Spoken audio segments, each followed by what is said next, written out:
Troy Dean Shafer was born and raised in Erie, Pennsylvania, where he worked for his father and under his brother's direction at the family's construction company. However, the strong desire to pursue a career in music led Troy to the home of country music, Nashville, Tennessee. Within a short time, Dean met Nashville singer-songwriter Billy Falcon, who eventually included the Erie native into his Sewing Circle band, which often opened concerts for Bon Jovi. Yet, conversations with his father led Dean to a decision to change career paths, follow his true passion, and ultimately achieve the dream he envisioned of his own national TV show. Talk for my dad mainly, who was just saying, I know you would enjoy construction. You know construction. You've been around it. Why don't we flip a house? Why don't we renovate a house?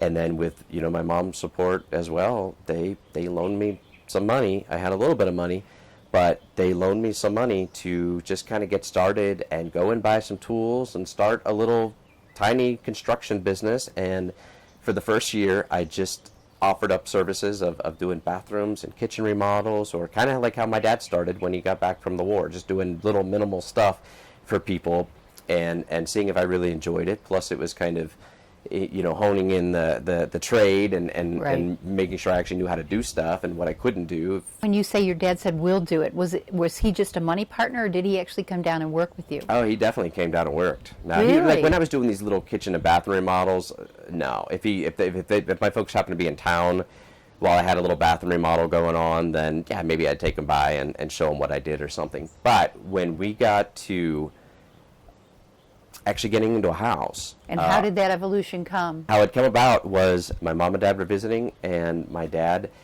this is after months and months of us just kind of talking about it. Maybe this is what I want to do, getting into renovating houses. Well, my mom and dad were here visiting, and my dad stumbled upon a little house that was in decent enough shape, but was selling for cheap enough, $32,000, right over here in East Nashville. And he takes me by it, and I just say, yeah, I mean, if you can loan me the money and be around a little bit to make sure I don't completely fail. And I think he loved that, because he was newly retired from his construction business. He had pretty much just turned it over to my brother. And him and my mom already loved traveling, and I loved having him down here. And so he would come down here for weeks at a time and would frame up the house, would redesign it, and I'd have to find electricians and plumbers. But I learned a lot of stuff very quickly. But the most important thing I learned was that I loved doing it. I loved being hands-on. And I was finding this architecture element. Going back to when I was 15 and told people I wanted to be an architect, all of a sudden, okay, I'm not an architect, but the stuff I loved about architecture anyways was deciding the layout. Where's this window going to go? How big is this door going to be? Is this ceiling going to be vaulted? And now I'm in this house, this little tiny 900 square foot house, but I'm making all these decisions, on paper, but then in real life, and seeing if I can really do them or not. How long did it take you to do that first house? That first house probably took about 3 months, but it was all me. That sounds about right. I mean, it doesn't sound overly long. Yeah. Now my goal is probably 2 months, and if I found a house that exact same size. But you've got a crew now. I have a crew now, yeah. And I'm finding we're usually working on much bigger houses. This was just a tiny little 880 square foot, 2-bedroom, 1-bath, a kitchen, a dining room, and a deck. Paid $32,000 for it, probably put $45,000 into it, and sold it for, I think, $93,000. In 3 months, that's a $30,000 profit, more or less.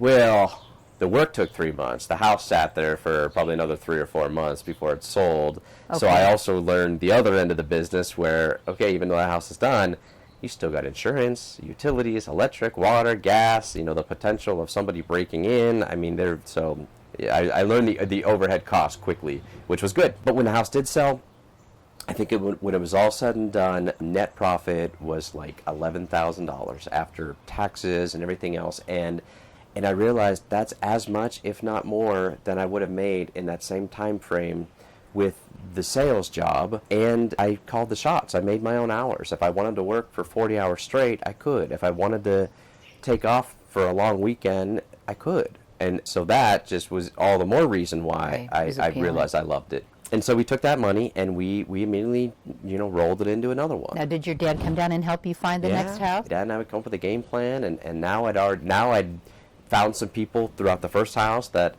could help with plumbing and electric and tile. So, now I was starting to build up my black book. Yeah. Right. When do you become a company and call it Nashville Flip? Legally calling it Nashville Flip was 6 years ago. I was calling it Nashville Flip prior to that, probably 8 years ago. Why?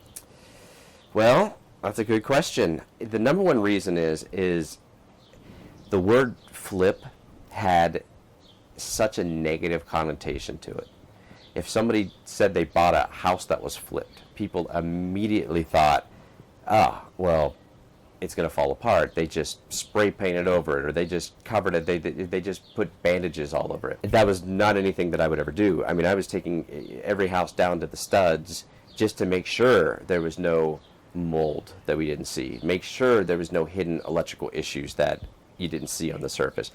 I was going above and beyond, and I wanted to actually play off of that negative connotation and put a word out there that would immediately make people think, whoa, like, it's pretty, what's the word, gutsy, I guess, if this person, because my signs are they're big and they're beautiful. They're 8 feet tall, and they hang off a wrought iron post, and these signs you got to cut out of the city.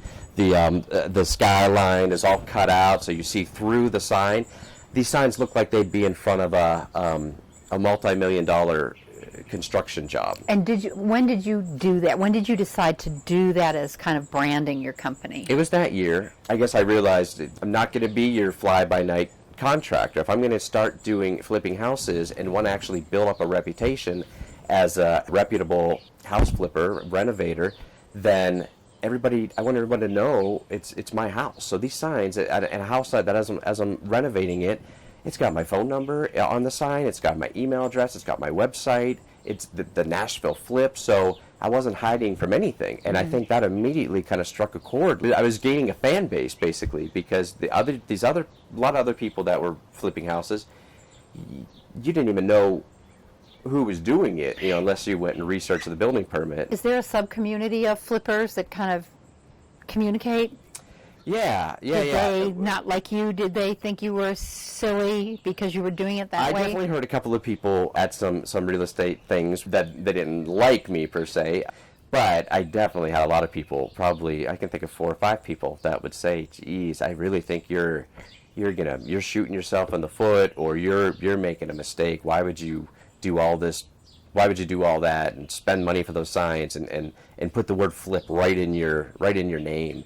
And I would just say, I want it there. I want people to know. I want people to know who's doing it. And did they ever make you doubt yourself or think twice? I think so. Yeah, probably. But early on, the more people that would say something about the name. Now I know you don't know Nashville skyline, but if I can flip this around, so that's the Nashville skyline. We call that the Batman building. Okay. And then this is the LRC tower, I believe. So that's the Nashville skyline. So that's Nashville flipped. Very clever. Are you your own PR person? Did you come up with all that yourself? Yep. And what about the colors? Why are those? Tennessee Titans. That's our football team. Wrong. Everybody in Erie was Buffalo, Pittsburgh, or Cleveland. Yeah. And so me wanting to be kind of like the black sheep, I guess, I said, I'm going to pick the most obscure team. So at Buffalo Bills were playing the Houston Oilers, and I said, that's my team. Warren Moon, Haywood Jeffries, Lorenzo White, and ever since then, that was my team. And then Houston Oilers ended up being the franchise that became the Tennessee Titans. 20-some years later, here I'm living in a city with, the original franchise of the Houston Oilers. But you got a thing about being able to make your own choices. yeah, I know.